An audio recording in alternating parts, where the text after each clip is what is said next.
Imagine a luxurious room, filled with details that scream wealth in every corner, soft rugs that seem to swallow the feet of anyone who dares to cross them, paintings costing the equivalent of a mansion, and an almost ceremonial silence. In the center of this scene rests a simple credit card, strategically placed on the white marble table. Nothing around it betrays its importance, but that small plastic rectangle is, in that moment, more powerful than all the coffers of the Tycoon, who placed it there on purpose. The owner of that house, a man accustomed to moving figures most of us can't even imagine, decided to conduct a test.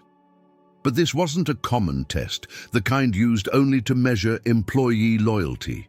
It was more than that, an experiment that would reveal, without masks, the true essence of someone who lived inside his home, caring for what he held most precious, his own son. Have you ever stopped to think about the weight of trusting a stranger in the most intimate space of your life? It's not just about opening doors and handing over keys, but about opening your heart to someone to care for the one you love most.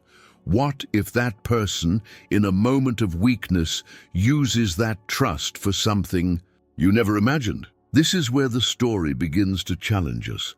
The Tycoon, tired of fake smiles and people approaching him only to drain his fortune, decided to turn the tables. He knew money was an irresistible magnet, and so he used it as bait. He left that card exposed, like placing a diamond in the middle of a room and then going out to see who dares touch it. The question was simple. Would the nanny resist? With every detail, the tension grows, because let's face it, there's no crueler test than testing someone who depends on that job to survive.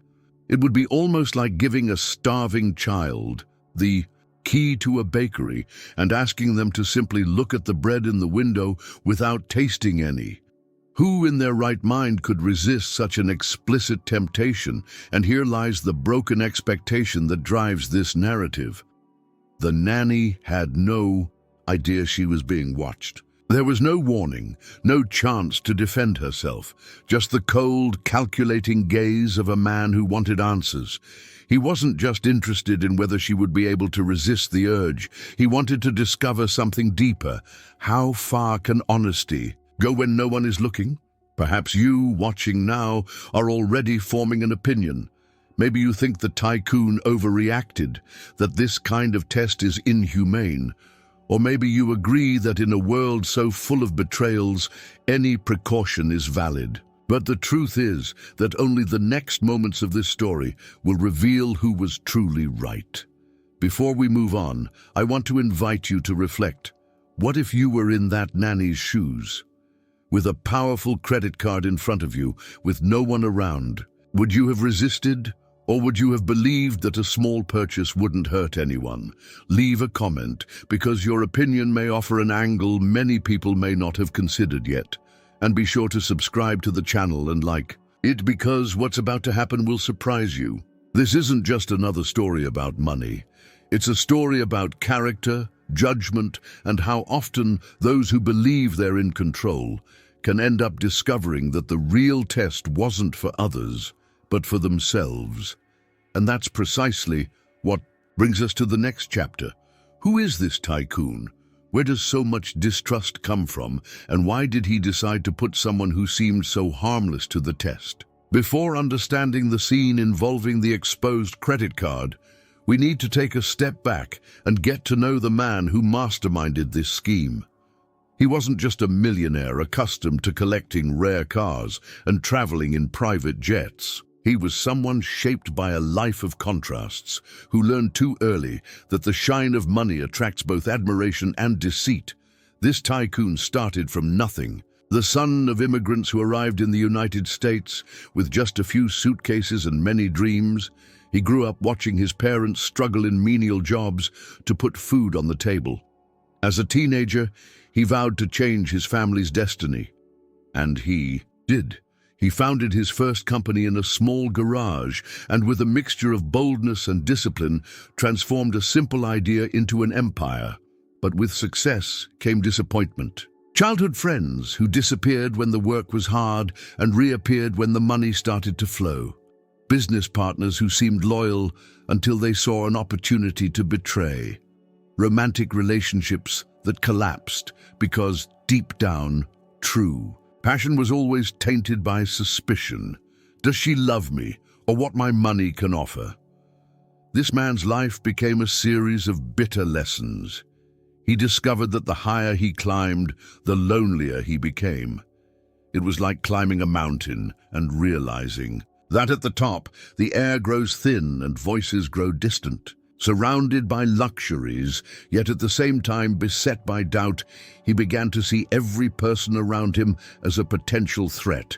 And that's precisely why the addition of a nanny to his routine wasn't a trivial matter.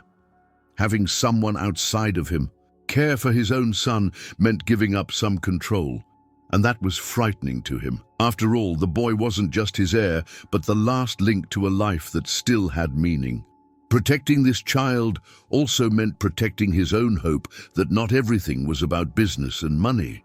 You might be thinking, but wouldn't it be better to rely on selection processes, specialized agencies, and recommendations? Yes, all of that was done. The nanny had excellent references, seemed dedicated, and even quickly won the child's affection. But for that man, no recommendation was enough. After all, recommendations come from people, and people, as he had already learned, can lie. This is where the narrative gains strength. More than hiring an employee, he was testing his own ability to trust someone. Because when trust is broken repeatedly, the heart becomes like shattered glass. You can glue the pieces back together, but they're never the same again. And perhaps therein lies the first great reflection of this story. How often do we also distrust those who enter our lives? How often do we look at someone new and wonder, what does this person really want from me? You don't have to be a millionaire to feel this way. All it takes is having suffered a betrayal, having been deceived just once for the wound to never fully heal. The tycoon carried this wound in silence, and faced with it, he decided to create his own method to separate the real deal from the fake. The credit card on the table wasn't just material bait, it was a mirror. Anyone inclined to use it would reveal their innermost side. Anyone who resisted would be offering him something more valuable than any service, proof of their character. Now, the question lingering was, how would the nanny react to this invisible challenge? Would she, who seemed so simple, so dedicated, be able to pass this relentless scrutiny? Or would she be just another in his list of disappointments? And it's precisely this question that leads us to the next chapter, where the nanny will become the center of the story. Because more than the tycoon and his distrust, she holds the key to the plot's next move. When she first arrived at that house, she didn't bring fancy handbags or designer clothes. She wore only a shy smile and a simplicity that contrasted with the sophisticated surroundings. To neighbors accustomed to judging people by the cars they drive or the clothes they wear, this young woman's presence felt almost like a foreign body. Many looked her up and down, ready to label her. She's only here because she desperately needs the paycheck and nothing more. But was it really like that? The nanny seemed to carry an unusual lightness. When she played with the tycoon's son, she forgot the world around her. There was no falseness in her gestures, no ulterior motives in her eyes. Yet, for a man who had been betrayed so many times, even purity could seem suspect. He wondered, night after night, is that smile genuine or just a mask to gain my trust? It's curious how distrust can transform even the simplest kindness into an enigma. It's like looking at a flower and wondering if it truly grew in the garden, or was placed there merely for decoration, and the judgment wasn't just coming from the boss. The neighborhood, always ready to spin stories, was talking in the hallways. Wouldn't she seize an opportunity to benefit? After all, who would be so close to a fortune without at least secretly wanting a piece of it? Here comes a reflection that touches us all. How many times have we looked at someone with fewer possessions and imagined that faced with temptation, that person wouldn't resist? It's as if a lack of money is automatically associated with a lack of character. But is this fair? Do poverty and dishonesty always go hand in hand, or is it just our prejudice speaking louder? The nanny, unknowingly, carried this invisible burden. She was constantly under the watchful eye, like a theater performance where every gesture is scrutinized by the audience. The tycoon watched, the cameras recorded, and the neighbors murmured. She, however, seemed oblivious to it all, focused only on performing the job entrusted to her. And perhaps that's precisely where the irony lies. The more she demonstrated genuine dedication, the more the tycoon's distrust grew. Because to him, everything that seemed too perfect hid a flaw. It was like admiring a crystal without cracks, and wondering, isn't there an invisible crack waiting to break? You who have been following this story may have already formed an opinion. Perhaps you think the tycoon was overly judgmental, or perhaps you agree that in a world full of traps, it's better to err on the side of caution than on the side of naivety. But what no one could have imagined is that this simple, silent, and seemingly vulnerable young woman was about to be put to a test that would define not only her reputation, but also the course of this entire narrative. Because, without knowing it, she was already on the stage set by the tycoon. And the first act of this secret spectacle would begin with something so small and yet so revealing: a credit card purposely left on the table. It was a seemingly ordinary afternoon. The sun streamed through the living room's wide curtains and gilded the sophisticated furniture, as if to remind everyone there that this was no ordinary home, but a temple of luxury. On the carefully polished marble table rested a simple object that seemed almost invisible in the face of such grandeur. A black credit card, the kind few have access to, a symbol of power and a virtually unreachable limit. The tycoon had left the card there on purpose, not out of carelessness, not out of forgetfulness. It was part of a silent game he himself had created. Every detail had been calculated: the card's position, the chosen time, and even the fact that he discreetly left the scene to allow the nanny to be alone in the room. Everything was ready for the moment of truth. Can you imagine the tension that hung in that space? The air seemed heavier, as if the walls knew something important was about to happen. There were strategically hidden cameras, capturing every movement, every look, every sigh of the young woman who, unbeknownst to her, was about to be cruelly tested. When the nanny entered the room, she didn't immediately notice the trap. Her eyes were focused on other tasks, picking up scattered toys, arranging misplaced pillows, creating that sense of order she always liked to leave before leaving. Until, suddenly, her gaze fell on the table. There was the card. A card that not only had financial value, but also represented a world inaccessible to someone like her.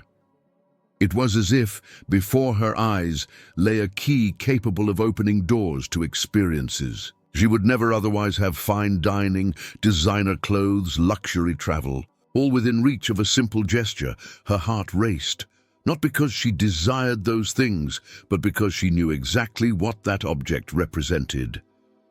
In silence, she stared at the card for a few seconds that seemed eternal. And here lies the curiosity. What was going through her mind at that moment? Was she thinking about how easy it would be to take the card and use it? Was she pondering the consequences of such an act? Or did she simply see it as another responsibility to be taken care of, like the house keys or the boys' toys? This is where the viewer is divided. Some perhaps would say it would be understandable if she gave in to temptation. After all, who hasn't felt swayed by an unexpected opportunity? Others, on the other hand, would say that honesty doesn't depend on temptation. You either have character or you don't. The scene, captured on camera, seemed to drag on in slow motion. Every breath, Every movement of her eyes became significant. She approached the table, arranged some objects, and the card became even more prominent. The Tycoon, in another room, watched everything almost obsessively, like someone watching a show whose ending is unpredictable. The big question wasn't whether she'd noticed the card, because she already had. The question was, what would she do? And from there, would she take the card? Would she ignore it? Would she save it to return later? Each possibility carried with it a different fate, and none of them was small. And it's at that exact moment that the tension reaches its peak. Because the nanny, in an unexpected move, leans over the table and holds the card between her fingers.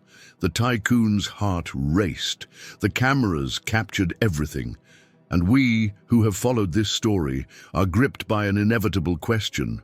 What does she intend to do with this object that represents so much power, so much temptation, and so many possibilities? The silence in the room was broken only by the almost imperceptible sound of the card slipping between the nanny's fingers. The Tycoon, watching from another room via hidden cameras, held his breath. What came next could confirm all his suspicions, or who knows, open the door to something he never imagined. With the card in hand, the nanny showed no sign of euphoria or the sparkle in her eyes typical of someone who dreams of spending on luxury. Instead, there was an expression of concentration, as if holding something delicate and heavy at the same time. She took a deep breath, looked around, as if afraid of being caught, and then discreetly slipped the card into her purse. The Tycoon's heart raced. For him, that was already a silent confession. She had given in to temptation. The next few seconds were filled with anger and disappointment. I knew I couldn't trust her, he thought. But still, something compelled him to keep watching. He wanted to see how far she would go. The next day, the surprise began to take shape. The card was used, yes, but not for jewelry, designer clothes, or expensive electronics. The first transactions showed supermarkets, pharmacies, and basic necessities. Stores. Each expense seemed carefully planned, as if there were a hidden logic behind it. Intrigued, the Tycoon decided to investigate. And that's when the story took a completely unexpected turn. The nanny had used the card to buy quality food, educational toys, hygiene products for the child, and even some items to improve the home's security. Not a single penny was spent for her own benefit. Everything went back into the daily lives of the family she served. Imagine the scene. Someone with unlimited access to consumption, able to buy things in seconds that they could never afford with their salary, and yet choose to invest it all in someone else's well-being. It wasn't just surprising, it was almost unbelievable. This revelation hit the Tycoon like a blow. Accustomed to seeing the worst in people, he was now faced with an example that challenged his own beliefs. The nanny had not only resisted the temptation to use the card for her own benefit, but had also done something no one would expect: take better care of what didn't belong to her. Here, the disruption of expectations is powerful. Because, let's be honest, most of us, upon hearing that someone took $1 million card without permission, immediately conjure up the image of a scandal, of abuse. But what she did was exactly the opposite. She turned a trap into an opportunity to demonstrate character. And you might be wondering, but wasn't it just a ploy to appear honest? Didn't she plan everything so her boss would see her as a hero? This question is valid. But remember, she didn't know about the cameras. She didn't know she was being watched. Every action was done in complete anonymity. That's what makes the gesture even more impactful. This was the moment the story took its first major turn. The Tycoon, who until then had seen himself as the master of the game, began to realize that perhaps he was the true student of this lesson. Because deep down, the nanny wasn't just being tested, she was also testing his ability to see beyond appearances. And it is precisely this clash of realities that paves the way for the next chapter.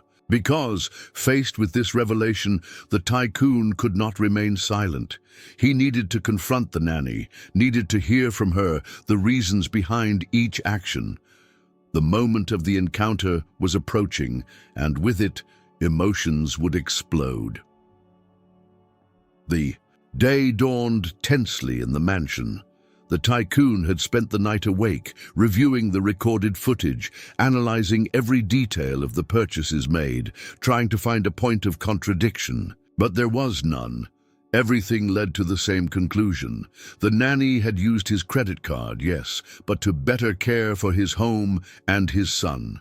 Still, for a man marked by so many scars of betrayal, doubt continued to linger. Was it naive to believe her? Or was he finally in the presence of a person of true integrity? Determined to seek answers, he called her in for a chat. The room, which had previously been the stage for the silent test, now became the arena for the confrontation. The nanny entered timidly, with a worried look on her face, unaware of the magnitude of the storm that awaited her. "I need you to explain," the Tycoon said, his voice firm, almost cold. "What did you do with my credit card?" The silence that followed was suffocating. The nanny was momentarily speechless. Her eyes welled up, her hands trembled, but there was no fear of being caught. Committing a crime. What there was fear of not being understood. I didn't do anything for myself," she replied, her voice breaking. "I just wanted the house to have what it needed. I bought better food for your son. I bought toys that would help him learn. I bought things to make him more comfortable. I never used them for myself. Never." The Tycoon, accustomed to rehearsed excuses, expected to find contradictions, but there were none. Every word seemed charged with a truth difficult to ignore. And the detail that touched him most was not the tears, but the way she spoke of the boy. There was no calculation, no pretense. There was genuine love. He, who had so often judged the world harshly, began to feel a crack in his armor of distrust. For the first time in a long time, he was faced with someone who saw him not as a millionaire but as a father. It's at this point that the story touches on something that transcends any financial issue. Because it was no longer about money, but about values. It wasn't about a card, but about the difference between possessing possessions and possessing humanity. Perhaps you who are following along are wondering, and me, have I ever judged someone before knowing the truth? Because the Tycoon's reaction is, at its core, our reaction when we allow ourselves to be guided by prejudice. We judge others not for who they are, but for what we imagine they might be. Faced with the nanny's tears, the Tycoon fell silent. For the first time, I didn't know what to say, and that silence was more revealing than any accusation. It was the silence of someone beginning to realize they were wrong. And at this point, I also have a request. If this story has touched you so far, if it somehow made you reflect on trust, judgment, and humanity, please leave a like now. This not only helps the channel grow, but also spreads messages that make us think about what truly matters. The conversation between the two didn't end with accusations. It ended with a mutual discovery. The Tycoon discovered that behind his simplicity lay a rare strength of character, and the nanny realized that behind his harshness lay a wounded man who hadn't yet learned to trust. But that wasn't the last lesson this story would bring, because deep down, the real lesson was yet to come. The Tycoon, who believed he was testing the nanny, would begin to realize that perhaps he was the one being truly tested in this entire situation. In the days following the confrontation, something began to quietly shift within that house. The Tycoon, who was always in a rush, his mind occupied with figures, contracts, and meetings, began to observe more closely, not only the nanny, but also himself. And it was in this process of observation that he discovered something he never imagined. The one who had truly been tested all this time was not her, but himself. Because, on the one hand, the nanny showed character by using the card to benefit. The child, on the other, the tycoon, revealed his inability to believe. He realized he had set a trap not only for the employee, but also for his own heart. And in doing so, he made it clear how much his past wounds still controlled him. It's curious how life gives us unexpected reflections. He thought he was facing an employee who might betray him, but in reality, he was facing a mirror. A mirror that revealed the hardness money had built within him. And this realization hurt more than any previous betrayal. Have you ever found yourself in this situation, thinking you're testing someone, only to realize that, in fact, you're the one who needs to prove yourself? It's like putting someone on a scale, expecting their weight to reveal something, only to discover that the one being weighed is, in fact, you. The tycoon realized he had become a prisoner of his own distrust. It was like living in a luxurious fortress, protected by high walls that simultaneously isolated him from the real world. The nanny, with her simplicity, opened a small crack in that wall and showed him something no amount of money could buy: the ability to trust without fear. And here's a turning point in the narrative, when we realize we're not perfect judges, because we often judge others based on our own pain, not their actions. The tycoon didn't distrust the nanny because of her, but because of the burden he carried within himself. This reflection didn't transform his life immediately. True change doesn't happen overnight, but it planted a seed, and from then on, he began to ask himself, am I teaching my son to live in fear of people, or is there still time to show him that the world, though cruel, can also be generous? The answer to that question was about to emerge, and it would come from a decision that would not only change the nanny's life, but also redefine how he viewed the value of money, trust, and most importantly, people. That morning seemed ordinary. The sun streamed through the mansion's large windows, illuminating the impeccably polished furniture, but deep within the tycoon's heart, something different pulsed. He had spent days reflecting, mulling over every detail of what had happened. And finally, he made a decision that would change not only his life, but also that of the nanny, who had, unintentionally, transformed his outlook on the world. He called her into the living room again, but this time, his voice lacked the stiffness of their first encounters. There was a more human, almost paternal tone to it. I saw what you did, and I have to admit I was wrong, he said, looking her in the eye. You could have used my card for yourself. You could have betrayed me like so many others have, but no. You used what to me seemed like a trap to benefit what I hold most dear, my son. The nanny, surprised, fell silent. She hadn't expected such recognition. Her eyes filled with tears, but this time they were tears of relief. And that's why, he continued, I want you to know that from today on, you're not just my employee, you're part of our family.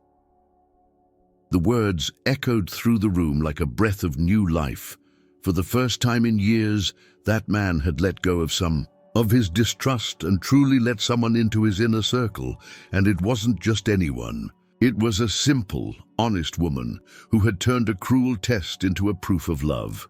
And if this message touched your heart, if it somehow made you reflect on trust, character, and the importance of looking beyond appearances, I urge you, like now, subscribe to the channel and share this story. Also, comment below, have you ever been in a situation where you misjudged someone and were later surprised by the truth? Your experience may inspire others who are reading.